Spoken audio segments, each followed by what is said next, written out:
everybody, it's Christina from Creations with Christina. I just wanted to show you a mini album that I put together this past weekend, and it's a Halloween mini album that I'm going to do for my son for this year. And I used the Basic Gray Eerie collection. Generations Crafting had a great kit available on their website a week or so ago, and I picked it up and I thought it was going to be awesome for mini albums. So let me just show you what I did to this. All of my papers that I used are from Generations Crafting, and it's from the Basic Gray Eerie collection. My chipboard is all cut at 5 by 5, and I went ahead and just painted the edges with black paint, and then just cut my paper to be about 1/4 of an inch smaller. For the front cover, I did, let's see, these are some, Prima flowers that I got from, I don't even remember where I got them, but they're some of the newer fall colors. And I took one of the Tim Holtz Alterations die with the keyhole punch and cut that out, and then used my Eerie collection paper to create the background, where I just inked and then used the UT to give it kind of like a really distressed kind of look. So, and this is a piece of the Tim Holtz grunge board from one of the grunge board kits. I just inked that with walnut stain and black, and then also did the UT on there. And the Happy Halloween is done with the letters from the sticker set from the Eerie collection. And then I just added a piece of tulle that I wrapped around the front cover. So my mini album is really thick. So, okay, for the first page here, I just kept this really simple. I just added a piece of Prima flowers right here, and then added some buttons from the collection with some black twine. For this page, this is probably one of my favorites. I really like how this one came out. This one has got more of the same flowers that I used over here, but then I made this little kind of a pop-out pocket here, and what I did was I made this look kind of like a matchbox, and I just added some of the stickers that were in the kit to the front, and then on the inside are more of the stickers from the kit, but then I made this little pocket that kind of spreads open, and they all have tags in it. And I made this pocket using some of the little bags that you can get at Michael's, the little snack bags. So each one has a tag that just pulls out, and you can use that for journaling or for putting pictures on. So let me just pull these out, and they're all black cardstock, and each top has a different color piece. So that kind of just goes in there.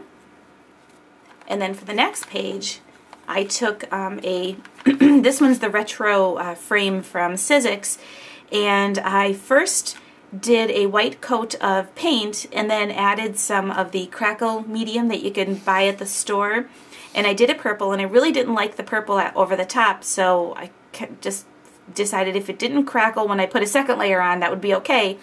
But I did go ahead and do a second layer, and it crackled just fine. So the bottom here is some gathered Webster Pages ribbon that I got from Generations Crafting, and then some flowers that I picked up at Michael's quite some time ago.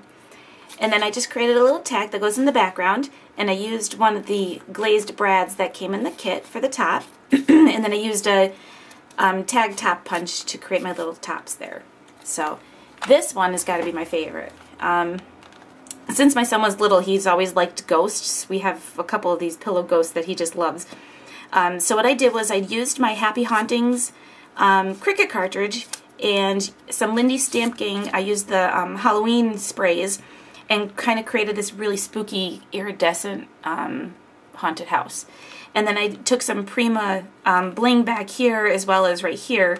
These are just little bats. And this is a sticker from the set that says Spooktacular. And then I cut out 2 little ghosts, also from the Happy Hauntings Cricut cartridge, and inked that on the edge with the black soot distress ink, and then used the Lindy Stamp Gang to give it that iridescent look there. So this is probably my favorite page because I know my son's going to love it. The next page is also done with Lindy Stamp Gang. I took my black cardstock, and I used my Martha Stewart Spider Punch, and then sprayed it with the Lindy Stamp Gang Halloween sprays, and then added another piece of the Webster Pages trim, as well as some of the rub-ons from the Eerie collection. And then I put 2 tags in the back. I cover them both with papers from the collection, and then stamped on the back this little sentiment that says remember and some lines for journaling, and then put the little tops on the top. So that just sticks right behind here, and on here you could add a picture, whatever you want. This one, this one actually is my husband's favorite page. I used a Ghostly Greetings epoxy sticker from the kit, as well as another flower from the Prima Flower collection. And on the back here are some more Prima Bling. And this just opens up, and it creates a little album inside. So what I did was I stamped using some dollar stamps that I got from, I think they were Inkadink-Doo or something like that. So one page is stamped and you can add a picture, and then this page has a little pocket, and I used a little Boo border punch. It was EK Success that I got from last year, and then created a little pocket for it using the Drippy Goo punch from Martha Stewart. And then added a little Prima Bat wings there, so. And then it flips over, and it's the same thing, just different colors. So this just folds folds closed, and you just tie it. This page right here, excuse me, this page right here I did, I really wasn't sure what I wanted to do with the background, so I took some velvet ribbon that I had in my collection and just cut them and created like a striped background. Added another one of the Prima Blings, or Prima Flowers from the same collection, and then this is another Prima Bling from the Halloween set that's available at Generations Crafting.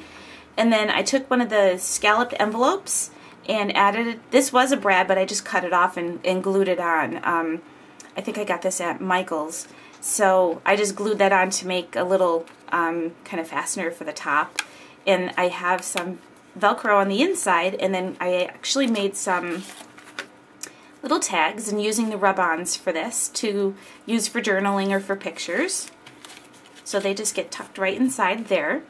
And then on the bottom of this, I added some of the Webster Pages lavender lace on the back.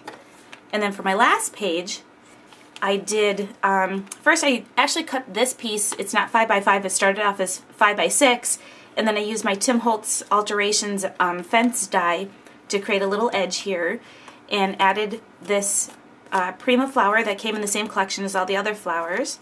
And then I took my I think it's Dots and Spots, this is called, Dots and Spots Cuttlebug folder, embossing folder, and just created a little edge and then just inked the edges with some chalk ink.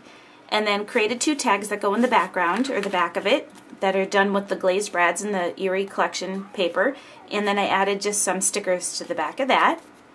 And that's it, that's my mini album. So I had started off with 6 pages and took it down to 5 because of how big it was getting. So, and then for the edges, the ends, I did use, originally I was just going to tie my satin ribbon right through and use that as my binding, but I went ahead and added the rings and just tied the satin ribbon to that. So, alright, thanks for watching. See you next time. Bye!